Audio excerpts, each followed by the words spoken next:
इस शुभ दिन पर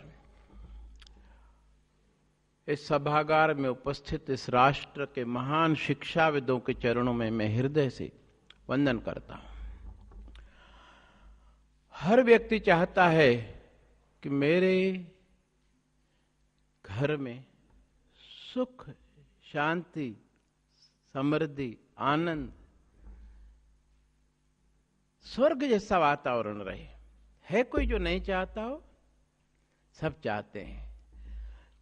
हैप्पी न्यू ईयर बोला मेरे को रीटा बहन ने। अरे मैंने बोला ऐसे बोलने से थोड़ी हो जाएगा हैप्पी न्यू ईयर। हो जाता तो फिर कब के सब तो हो जो। कितने बार बोला हैप्पी न्यू ईयर।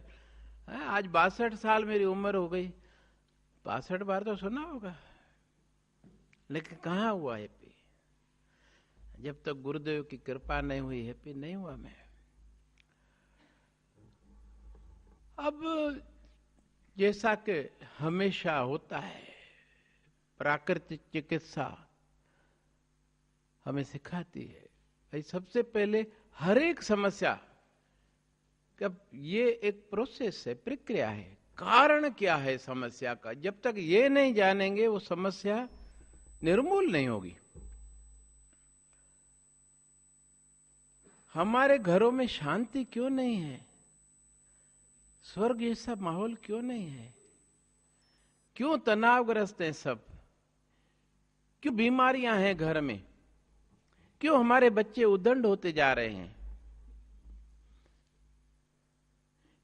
जब तक इन कारणों को हम अच्छी तरह से, इन सब बातों के कारणों को नहीं समझेंगे तो इनके दूर करने के लिए सही उपाय भी हम नहीं ढूंढ पाएंगे। प्राकृतिक चिकित्सा कहती है कि बीमारी का कारण है शरीर में उपस्थित टॉक्सिन्स, विजातीय द्रव्य। अब उस टॉक्सिन्स को निकालने के लिए उनके रास्ते हैं। भाई पहले तो सप्लाई लाइन बंद करो। कारण क्या है इस अशांति का, इस कलह का? जितने भी मैंने अभी बातें बताई हमारे घरों के अंदर, उनका कारण ढूंढ के पहले तो बंद करें उसको। अब घर में उस आनंद को, हमारे मन के आनंद को, सभी के अंदर, परिवार के अंदर आनंद रहे, स्वर्ग जैसा वातावरण रहे, क्या करना चाहिए ये दूसरे में आता है। जिस तरह शरीर के अंदर बीमारी के कारण टॉक्सिन्स जाने से रोकना, यानी वो गलत चीजें नहीं खाना तो टॉक्सिन्स नहीं बनेंगे। बाजार की चीजें, गरिष्ठ चीजें जो डाइजेस्ट नहीं होती और पड़ी पड़ी सड़ती रहती हैं और फिर बीमारियां पैदा करती हैं। कारण फिर सही निवारण हो सकता है। हम सब लोग ईमानदारी से विवेक के आवाज को सुने तो हमें अपने आप मालूम पड़ जाएगा कि हमारे परिवारों के अंदर पहले जो आत्मीयता थी, एक दूसरे के दुख को हम संवेदनशीलता के साथ समझते थे, उसे दूर करने का प्रयास करते थे। खुद कष्ट उठाकर भी परिवार के अन्य सदस्यों को सुख, छोटे हो या बड़े, देने का प्रयास करते थे। आज हर कोई अपना सुख देखता है। वो संवेदनशीलता धीरे धीरे कम होती जा रही है। परिणाम ये है कि जहां बिल्कुल संवेदनशीलता खत्म हो जाती है, बिटिया बेटा अपने माता पिता, सास ससुर को, उस 1 अक्टूबर को एनडीटीवी पे प्राइम टाइम में वर्ल्ड्स इंटर एल्डर्स डे था, वृद्ध जन दिवस। एक प्रोग्राम आया था दिल्ली के पास में एक बदरपुर स्थान पर एक वृद्धाश्रम का। तो वहां बहुत पढ़े लिखे, बड़े अमीर घराने की लेडीज भी थे, जेंट्स भी थे, जो अपनी बता रहे थे कि हमारी बेटी ने, कोई बोलता हमारे बेटे ने, हमारे दामाद ने हमें गांव से आकर के कहा कि आप अकेले कहाँ रह रहे हो, वहां चलो दिल्ली में आपको हम पोते पोतियां, नाते नातिन हैं, आपकी सेवा भी करेंगे और हमको भी अच्छा लगेगा। ये सब बेच बाच के चलो, वहां पर चलकर हमें सेवा का मौका दो, बाकी कितना जीवन आपका, हमें भी तो कुछ चाहिए भाई। और हमको ले आए, हफ्ता 5 दिन 10 दिन रखा, पूरी जो प्रॉपर्टी से पैसा आया था उन्होंने अपने बैंक्स में रख लिया, और एक दिन हमको रात को ऑटो में बिठाकर इस आश्रम के दरवाजे पे छोड़ के चले गए। और उसके बाद हम लोग यहाँ हैं, प्रॉपर्टी तो उनके नाम हो गई, सब पैसा सब उनके पास है। मैं सोचा कि ऐसा हुआ क्यों, कारण क्या है। संवेदनशीलता मर गई, क्यों मरी? आप में से कोई बता सकता होगा? आपके परिवार, सबको अपने अपने अनुभव। देखो भाई, आज परिवार के अंदर टकराव, परिवार के सदस्यों के अंदर, पति पत्नी के बीच में क्यों बढ़ रहा है? हमारे आदरणीय प्रधानमंत्री जी कहते हैं ना, सबका साथ सबका विकास। तो इस राष्ट्र की इकाई तो परिवार है। जब परिवार के अंदर सबका साथ होगा तभी सबका विकास होगा, और सबका विकास हो जाएगा परिवारों का, तो धीरे धीरे राष्ट्र के अंदर ऐसे विकसित और सुखी परिवार होंगे तो राष्ट्र सुख समृद्धि आनंद से भर जाएगा, अपराध नहीं होंगे। और राष्ट्र को दिशा देने का कार्य आचार्यों का है, शिक्षाविदों का है, क्योंकि वो इस राष्ट्र के भावी कर्णधारों की सोच को बनाते हैं। जैसी उनकी सोच होगी वैसे ही उनके कार्य होंगे। हमारे अपने बच्चों के अंदर हम कौन से सद्गुण देखना चाहते हैं, यदि विचार करेंगे तो अपने आप आ जाएगा। और उन सद्गुणों को उसके अंदर गहराई से रोपित करने के लिए क्या करना चाहिए, ये मेरी बहनों से दिखकर कौन बता सकता है। क्योंकि जब तक आज हम इसीलिए यहां बैठे हैं कि कम से कम हम जो चाहते हैं इस राष्ट्र को अच्छे संस्कारवान नागरिक देना, जो इस राष्ट्र के लिए एक निधि बने, इस राष्ट्र के विकास में सहयोग करे, राष्ट्र का ही नहीं पूरे विश्व का कल्याण करे, तो शुरुआत तो हमें अपने से करनी पड़ेगी। स्वच्छ भारत अभियान की शुरुआत हमें अपने घर से, अपने स्कूल से करनी पड़ेगी। नहीं तो कहां से भारत स्वच्छ होगा? बोलने से थोड़ी होता है। मोदी जी अकेले थोड़ी पूरे देश में जाके झाड़ू लगाएंगे। वंदे मातरम भाऊजी। वंदे गुड मातरम। मॉर्निंग सर, मैं Shobhana Dubey, TGT social science Navneet. भाऊजी, सबसे ज्यादा आज परेशान है इंसान अपनी असंतुष्टियों से। किसी लेवल पे भी संतुष्टि ही नहीं है, चाहे वो प्रोफेशनल लाइफ हो, पर्सनल लाइफ हो, एजुकेशनल लाइफ। असंतुष्टि का कारण ढूंढो बेटा, बताओ असंतुष्टि का कारण क्या है? मैंने अंतर मन परेशान है भाऊजी। देखो बेटिया, मैंने आपको कई बार महात्मा बुद्ध की एक कहानी सुनाई थी कि उसका जो शिष्य आनंद था वो भिक्षा करने गया। एक महल जैसा घर, 4 गाड़ियां खड़ी हैं सामने, बढ़िया डनलप से भी अब बढ़िया गद्दे। वो पूछता है, सेठ जी सुखी है ना? बोले, क्या बताऊं महात्मन, मेरे जैसा दुखी संसार में नहीं होगा। अरे ये क्या? आनंद चौंक गया। अब उसका क्या धर्म था? सबको सांत्वना देना। बोले, सेठ जी मैं तथागत से प्रार्थना करूंगा आपके मन को शांति दे, ताकि आप सुख की अनुभूति कर सके। बस चला गया।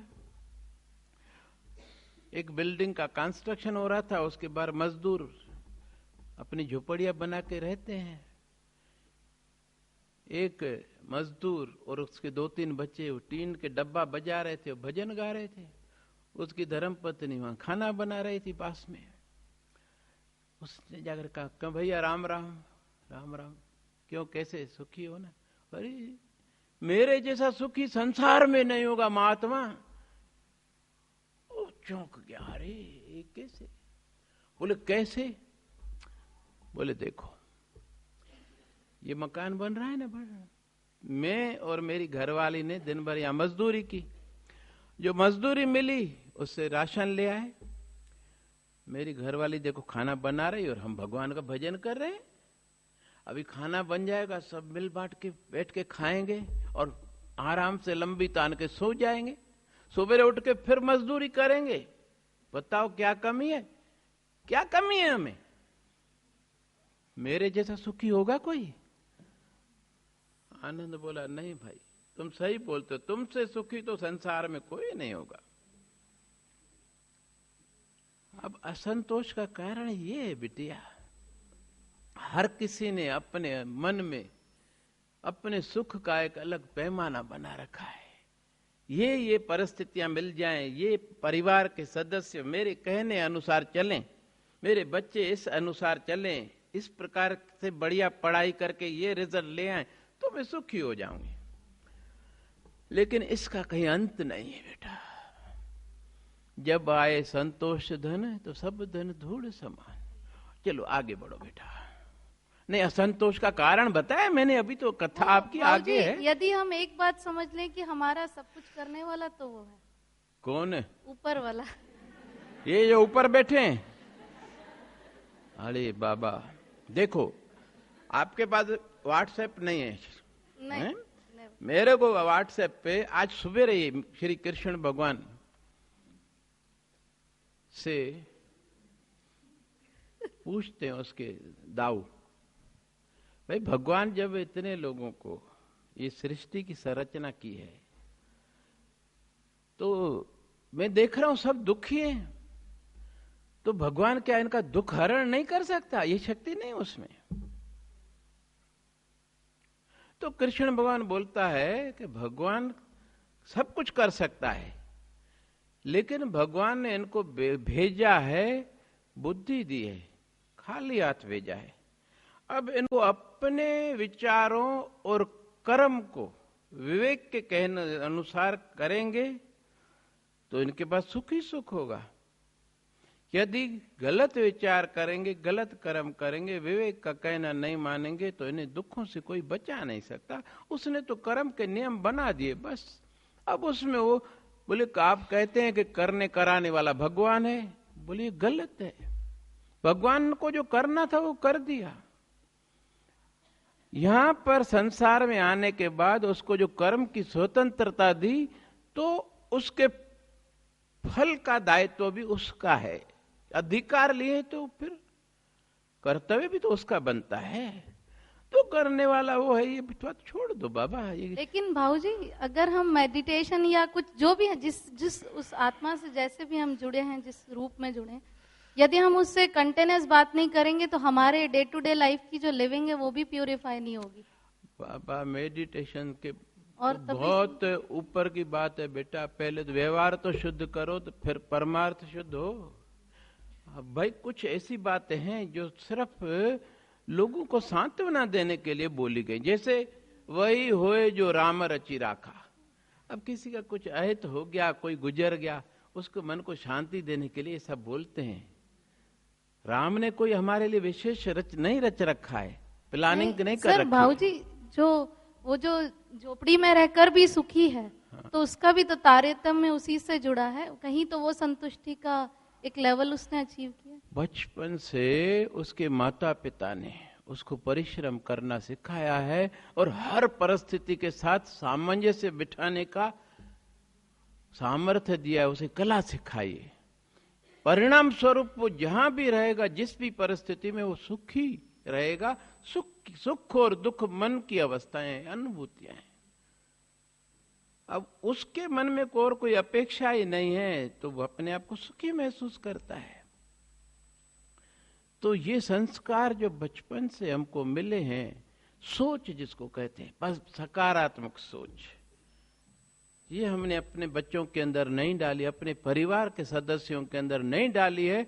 परिणाम स्वरूप उनकी अपेक्षाएं तो बहुत कुछ हैं, अधिकार अपने वो जानते हैं, लेकिन अपने कर्तव्यों के प्रति आंख मूंद करके रहते हैं। परिणाम स्वरूप हर कोई अपने तरफ इस सर्दी में रजाई अपनी तरफ हर कोई खींचेगा ना बाबा, आखिर क्या होगा? रजाई फट जाएगी, परिवार टुकड़े टुकड़े हो जाएगा।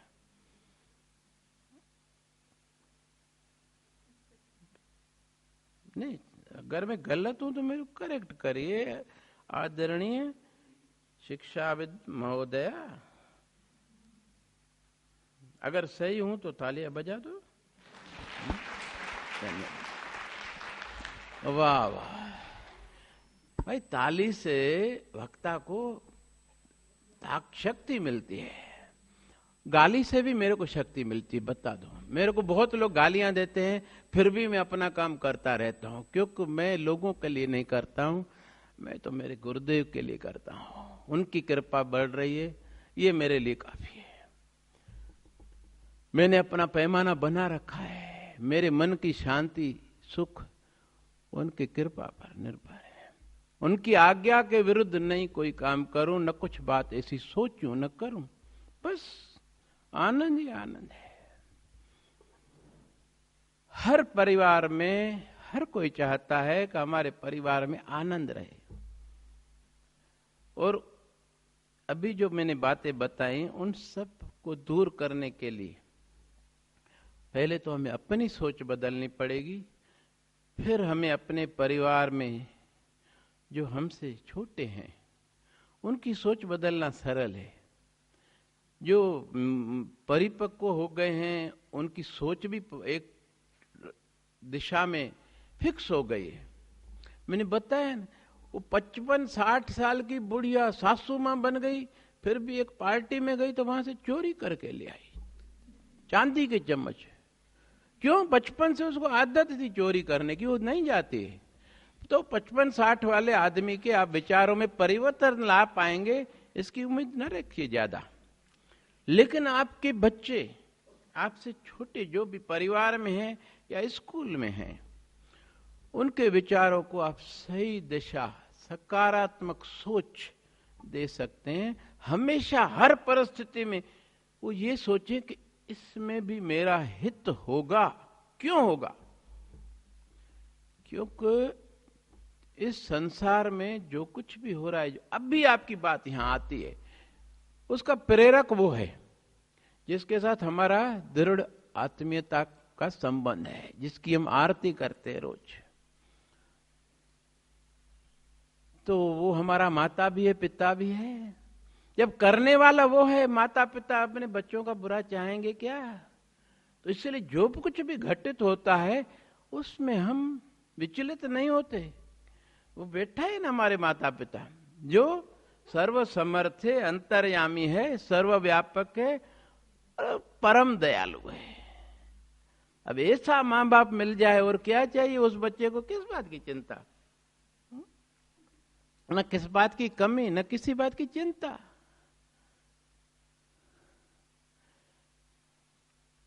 ये जो संस्कार हैं, ये मैंने प्रयास किया लेकिन मुझे सहयोग अभी पूरा नहीं मिला है।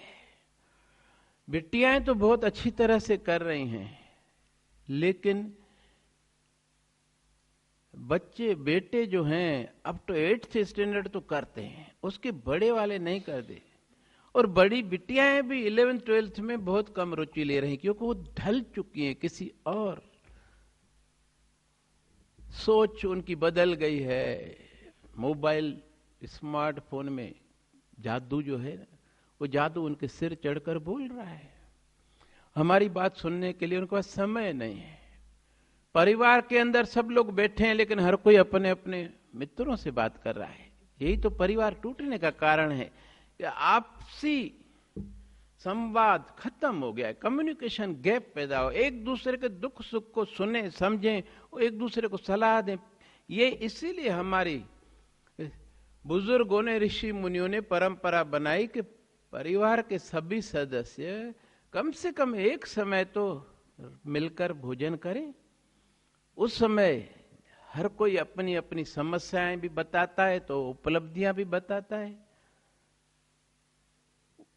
दूसरा उसके समाधान भी निकालता है। तो आपस में जब हम इस तरह संवाद स्थापित करते हैं तो किसी को भी ऐसा नहीं लगता है ये छोटा है ये बड़ा है।